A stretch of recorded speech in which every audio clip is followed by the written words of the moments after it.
అందరికీ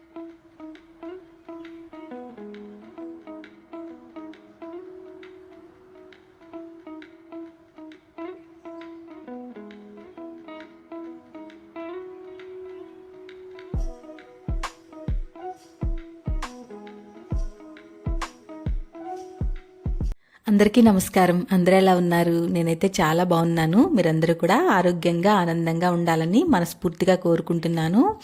మీరందరూ వరలక్ష్మి వ్రతం బాగా జరుపుకున్నారనుకుంటున్నాను. నేను కూడా చాలా బాగా చేసుకున్నానండి. వీడియో అయితే కాస్త లేట్ అయింది. మరుసటి రోజే రాఖీ పౌర్ణమి వచ్చింది కదా, మా వదిన వాళ్ళు వచ్చారు. ఇంకా సండే వచ్చేసి మా వదిన వాళ్ళ ఇంటి దగ్గర ముత్యాలమ్మ తల్లి సంబరం అయితే మేము అక్కడికి వెళ్ళామన్నమాట. అందుకనే కాస్త లేట్ అయింది. ఈ వీడియోలో అయితే నేను వరలక్ష్మి వ్రతం రోజు పూజ ఎలా చేసుకున్నానో మీతో షేర్ చేసుకుంటాను. వీడియో మీకు నచ్చితే కనుక తప్పకుండా లైక్ చేయండి. మీరు లైక్ చేయటం వల్ల ఈ వీడియో మరికొందరికి సజెస్ట్ అవుతుంది. ఇంకా వీడియోలోకి వెళ్ళిపోదాం. ఇంకా ఈ రోజు అయితే నేను ఉదయాన్నే 4 గంటలకే లేచాను. గుమ్మం ముందే ముగ్గు పెట్టేసి ఇల్లంతా తుడిచేసి ఫ్రెష్ అప్ అయిపోయాను. ఆ తర్వాత ముందు రోజే పరమాన్నం కోసం బియ్యం గిన్నెలోకి తీసి పెట్టుకున్నాను కదా, వాటిని నానబెట్టేసుకుని శనగపప్పు నానిపోయింది. ఇంకా కుక్కర్లో పెట్టి స్టవ్ మీద పెట్టేసి ఇంకా గుమ్మం దగ్గర ముగ్గు పెట్టుకుందామని వచ్చాను. గుమ్మానికి పసుపు రాసేసి ముగ్గు పెట్టేస్తున్నాను. ఈ పాదాలది స్టెన్సిల్ ఒకటి ఉంటే అది గుమ్మం మీద పెట్టేశాను. ముగ్గు పెట్టేసి ముగ్గుకు కూడా పసుపు కుంకుమ పెట్టేశాను. ఇంకా ఆ తర్వాత ముందు రోజు నైటే బంతిపూలు అవన్నీ గుచ్చాను కదండి, ఆ మాలలు కూడా గుమ్మానికి కట్టేసి ఇక దేవుడి దగ్గర కూడా ఈ మాలలు కట్టాను కదా అవి కూడా పెట్టేస్తున్నాను. చూడండి, ఇవన్నీ పెట్టిన తర్వాత గుమ్మం ఇలా కళకళలాడుతూ ఉందన్నమాట. పప్పు ఉడికిపోతే స్టవ్ ఆఫ్ చేశాను. ఆ స్టీమ్ పోయేలోపు అమ్మవారికి పీఠం ఏర్పాటు చేసుకుందామని చెప్పేసి పసుపు రాసి ముగ్గు పెట్టేసుకుని పీట పెట్టేసి పీటకు కూడా బొట్టు పెట్టేసుకుని ఒక కొత్త బ్లౌజ్ పీస్ ఉంటే దాన్ని పెట్టేసుకున్నాను. ఇంకా గంధంలో కొంచెం జవ్వాది పౌడర్ యాడ్ చేసుకుంటే మంచి స్మెల్ వస్తుంది కదండి, పాజిటివ్ వైబ్స్ ఉంటాయని చెప్పేసి ఇంకా అమ్మవారి ఫోటో కూడా క్లీన్ చేసేసుకుని బొట్టు పెట్టేసి గంధం పెట్టేశాను. ఈలోగా నేను బ్లింకిట్లో మిల్క్ ప్యాకెట్ పెడదామని చూస్తే అందులో ఈ అరిటాకులు కూడా కనిపించాయండి. దాంతో పాటు ఇది కూడా ఆర్డర్ పెట్టేశాను. ముందే పరమాన్నం పెడదామంటే పాలు లేవండి, అందుకనే నేను ఈ పప్పు ఉడకబెట్టేశాను. 6 గంటల తర్వాత డెలివరీ వస్తుందేమని చెప్పేసి 6 తర్వాత ఇంకా బ్లింకిట్లో ఆర్డర్ పెట్టాను. ఇప్పుడైతే పాల ప్యాకెట్ వచ్చింది కదా, పరమాన్నం ప్రిపేర్ చేయడానికి పాలు పొయ్యి మీద పెట్టేశాను. ఇంకా పొంగు రాగానే నానబెట్టిన బియ్యంని ఈ పాలలో వేసేస్తున్నాను. మావి దంపుడు బియ్యం కదండి, చాలా టైం పడుతుందని చెప్పేసి ఇంకా వేరే బర్నర్ మీదకి ట్రాన్స్ఫర్ చేసేసి సిమ్లో పెట్టేసి కుక్ చేస్తున్నాను. ఉడికించుకున్న శనగపప్పుని మిక్సీలో వేసేసి పేస్ట్ చేసాను. అదే కుక్కర్లో ఈ గ్రైండ్ చేసుకున్న ఈ శనగపప్పు పేస్ట్ని కూడా పెట్టేసుకుని దానిలో 1 కప్పు శనగపప్పుని తీసుకున్నాను కదండి, అదే కప్పుతో బెల్లం తీసుకుని మిక్స్ చేసేసుకుని దగ్గర పడే వరకు కుక్ చేసుకోవాలి. దానిలోనే యాలకుల పొడి కూడా వేసుకుని కుక్ చేసుకుంటే అది బాగా దగ్గరకు వచ్చేస్తుంది.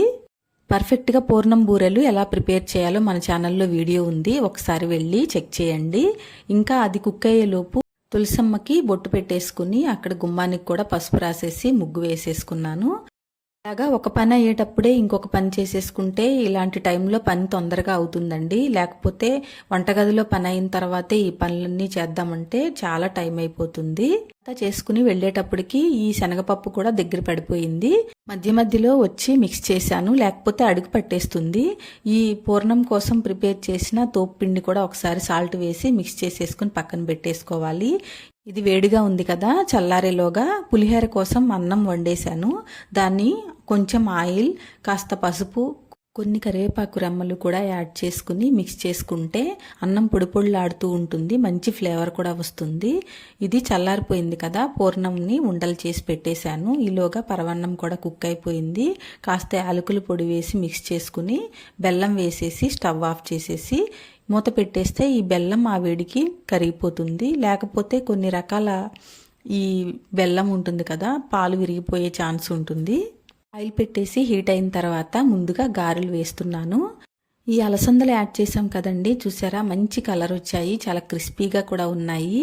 గారెలు వేయటం అయిపోయిన తర్వాత అదే నూనెలో పూర్ణాలు కూడా వేసేసాను. చూసారా చాలా పర్ఫెక్ట్గా మంచి కలర్లో వచ్చాయి. ఈ పూర్ణాలను కూడా తీసేసి పక్కన పెట్టేసుకుని చిన్న బాండీలో నెయ్యి వేసుకుని పరమాన్నం కోసం డ్రై ఫ్రూట్స్ ఫ్రై చేసుకుంటున్నాను. ఈ డ్రై ఫ్రూట్స్ ఫ్రై అయిన తర్వాత ఈ నెయ్యితో సహా ఈ పరమాన్నంలో మిక్స్ చేసుకుంటే టేస్ట్ ఫ్లేవర్ చాలా బాగుంటుంది. ఇంకా ఇప్పుడు పులిహోర కోసం పోపు రెడీ చేసుకుంటున్నాను. పల్లీలు, ఎండుమిర్చి, పోపు దినుసులు, ఇంకా అల్లం, పచ్చిమిర్చి కూడా యాడ్ చేసుకుంటే మంచి టేస్ట్ అండ్ ఫ్లేవర్ ఉంటుంది. లాస్ట్లో ఇంగు వేసుకుని కరివేపాకు వేసుకుని స్టవ్ ఆఫ్ చేసుకోవటమే. తర్వాత ఈ మనం ఆయిల్ మిక్స్ చేసుకున్న పులిహోర రైస్లోకి చింతపండును కూడా యాడ్ చేసుకుని ముందు రోజే ప్రిపేర్ చేసి పెట్టుకున్నాను నేను. దాన్ని యాడ్ చేసేసుకుని తర్వాత ఈ పోపు కూడా మిక్స్ చేసేసుకున్నాను. ఇంకా 5 రకాల ప్రసాదాలు ప్రిపేర్ అయిపోయినాయండి. పూర్ణాలు, గారెలు, శనగలు, పాయసం, పులిహోర ఇవన్నీ పక్కన పెట్టేసుకుని ఇంకా నేను పూజ కోసం రెడీ అయిపోతున్నాను. ఈ శారీ అయితే 15 ఇయర్స్ బ్యాక్ శారీ అండి. అప్పటి నుంచి ఒక 2-3 సార్లు కట్టుంటానండి. మళ్ళీ ఇప్పుడు కట్టుకున్నాను అనమాట. ఈ చామంతులు చూసారా? ఈ చామంతి చెండ్లు మీకు ఎంతమందికి గుర్తున్నాయి చెప్పండి. చిన్నప్పుడైతే ఇలాగా చెండులు కట్టే బయట అమ్మేవాళ్ళు. ఇప్పుడు అలా కట్టుకుని నేను పెట్టుకున్నాను అనమాట. నాకు చాలా బాగా నచ్చింది. మీకు ఎలా అనిపించిందో కామెంట్ చేయండి. ఇంకా అమ్మవారి పీఠం మీద కాస్త బియ్యం వేసేసి ఫోటో పెట్టుకున్నాను. ముందుగా వీటన్నిటికీ కావలసినవన్నీ కూడా దగ్గర పెట్టేసుకుంటే మాటిమాటికి లేవకుండా చక్కగా పూజ చేసుకోవచ్చు. ఇవన్నీ కూడా అరేంజ్ చేసుకోవటానికి నాకు 1 అవర్ పైన పట్టింది.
నాకు నచ్చినంతసేపు ప్రశాంతంగా పూజ చేసుకుని అమ్మవారికి నైవేద్యాలన్నీ సమర్పించి చీర, జాకెట్ ముక్క, తాంబూలం, పువ్వులు, గాజులు, పసుపు కొమ్ము అన్నీ పెట్టుకున్నాను.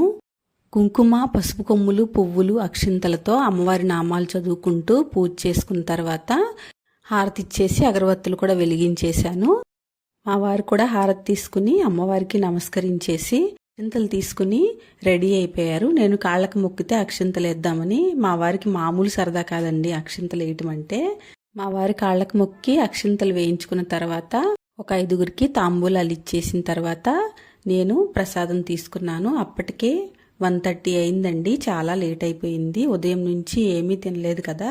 ఇదండి నేను చేసుకున్న వరలక్ష్మి వ్రతం పూజ. ప్రతి సంవత్సరం కూడా నేను ఇలాగే చేసుకుంటాను. మీకు ఎలా అనిపించిందో తప్పకుండా కామెంట్ చేయండి. ఈ వీడియో నచ్చితే గనక లైక్ చేయండి, షేర్ చేయండి, మన ఛానల్కి సబ్స్క్రైబ్ చేసుకోండి. Thanks for watching.